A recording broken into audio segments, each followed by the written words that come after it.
So Kaido, can you tell us about yourself some words? As adult educator, you mean? Yeah. I have been working in this area 35 years, and what is very important is that it has been for me full-time job. It's not just sharing other job, but it has been full-time, and I have been mainly working with companies, business companies, not with persons. And of course, I was more, and I am more oriented on company development, not just trying to develop only people. Main aim is, what I'm aiming is to increase return on investment of the company, which means that actually I have been, I got quite less few money from government or different funds. Mainly, I have been paid by clients which are business companies. And I have been also leading these know-how companies as Mercuri is a big international company, and I have been leading an Estonian company, and also 10 years I have been responsible for Eastern Europe region.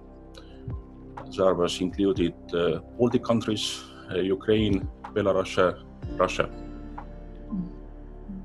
So I have some different viewpoints on this business area. Very valuable experience. And from your point of view, how do you imagine lifelong learning? It's quite sure that the university degree is not enough anymore. It does mean that we have to have this retraining or continuous training, which is coming more and more important. And also I believe that learning and also training others will be part of everyone's job. And it's also interesting thing is that already today training is a part of sharing economy. And it does mean that we have to find new ways how to develop and train people and companies. And also, which is very important, that as we have so much information now, as we are becoming for info society to symbol society, we are talking now all these metaphor symbols are more important than information. We can't get money for info. Info is free of charge for everyone, and we can see all these massive online open courses free of charge and so on. And what will be most important is paradigm. Or main structure, how we see the world. And now we are fighting for our paradigms or our symbols. And this is something we need to also use a lot also during our trainings. Credibility will be most important thing for trainers tomorrow. You have to trust this person. You're asking to train yourself. If I can ask, how does it influence your work?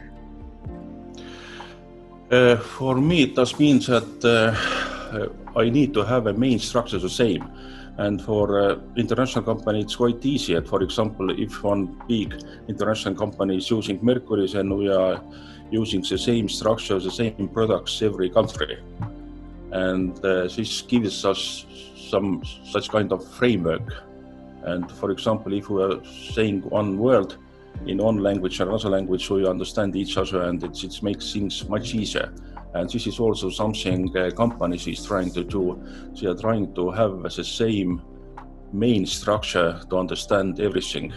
And of course, for this, a lot of international companies, they have developed their own corporate universities.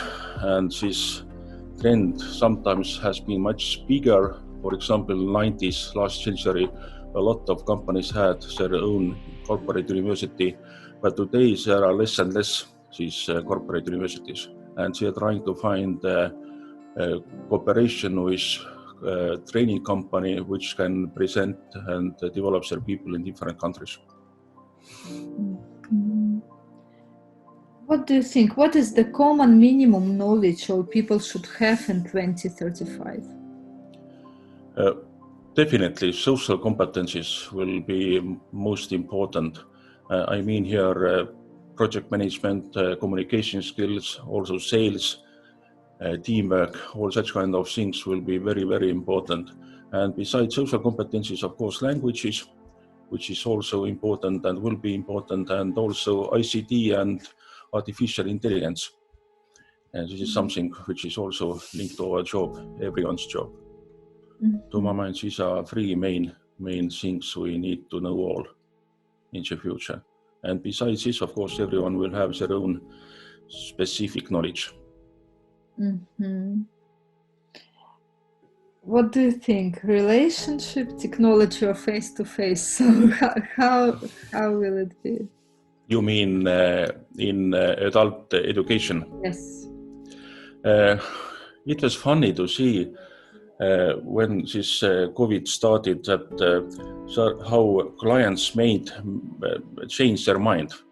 At first they wanted to have just only classroom trainings, but during this COVID period they tried to have this also virtual learnings, and they were quite satisfied. But of course we have to differentiate these webinars and virtual trainings. Of course, one thing is webinar where there are a lot of participants listening to someone and you can ask just some questions. And another one is very real virtual training where you have less than 10 participants. And you can manage with them also without face-to-face contact. So I mean that this virtual training and technology-based things, such kind of things will be more and more, but also face-to-face will stay, of course, and it will be very important as well. And actually, for technical knowledge, we can use this technology, but for influencing our understandings and attitudes and such kind of things, or for social competencies, face-to-face will be more important training format. What about your preference? How would you prefer to work with your learners? It's funny. I can see two types of trainers. One are very much such kind of touch-oriented, who is trying to train people via touch or having good connection. And of course, for these people, a classroom is must. But other persons like me are more structured-oriented. They prepare very carefully all materials, know exactly what they are doing. And for these people, it is no problem to use technology. And even sometimes it's easier and better for clients as well. No need for traveling. And of course, you need to prepare more, and you can't have full day trainings or such kind of things, but you can have 2 to 4 hours trainings on different days. And this works much better for training people. So I prefer mixture, of course, but I would use technology-based format much more than before this COVID. And I started to use this as well, and also clients asking. And now it will be very often that if we are having some sort of meeting with someone, we will say, okay, let's have a web. And it is today, it's already new normal, I would say. It's more flexible for all of us. But of course, face-to-face meetings will be and stay very important, but they will have also a little bit different objectives. And maybe we will value them more. Yeah, definitely. We will value them more, as they will be less. Actually, in sales also, what has been happened that face-to-face meetings are less and less, but they are much more valuable, and you will use technology to prepare this face-to-face meeting. And same will be in training as well, and it is already. Yeah.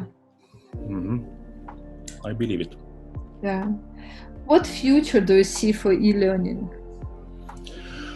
Now, as I said already before, we have to distinguish what is e-learning. Is it e-learning models like this massive online open courses?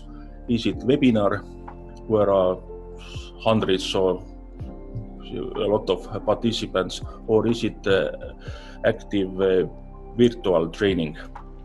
And of course, these are different things, and Mercuri has conducted recently this summer also one survey where we asked from clients what kind of format for trainings they are expecting in the future.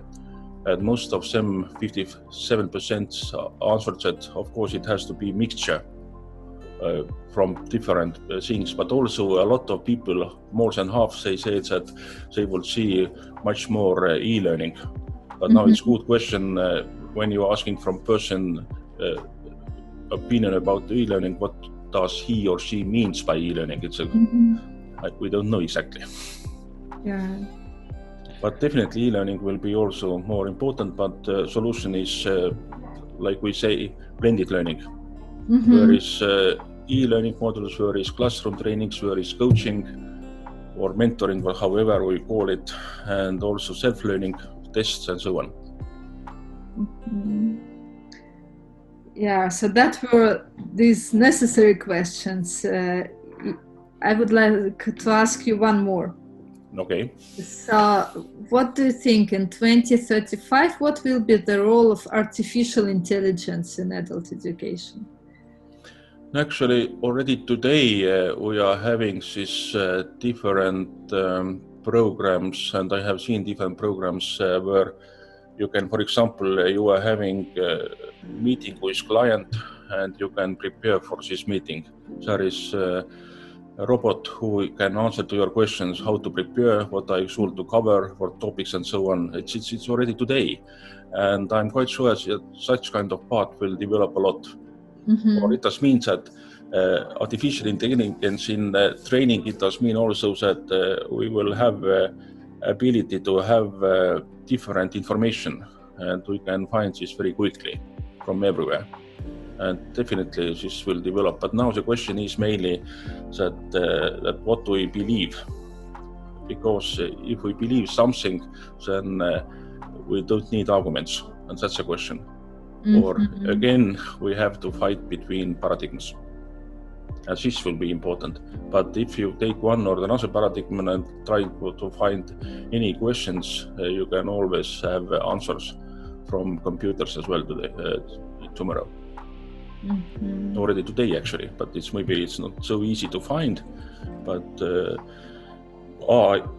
AI in training means that it will be easier for future to find any information you look for.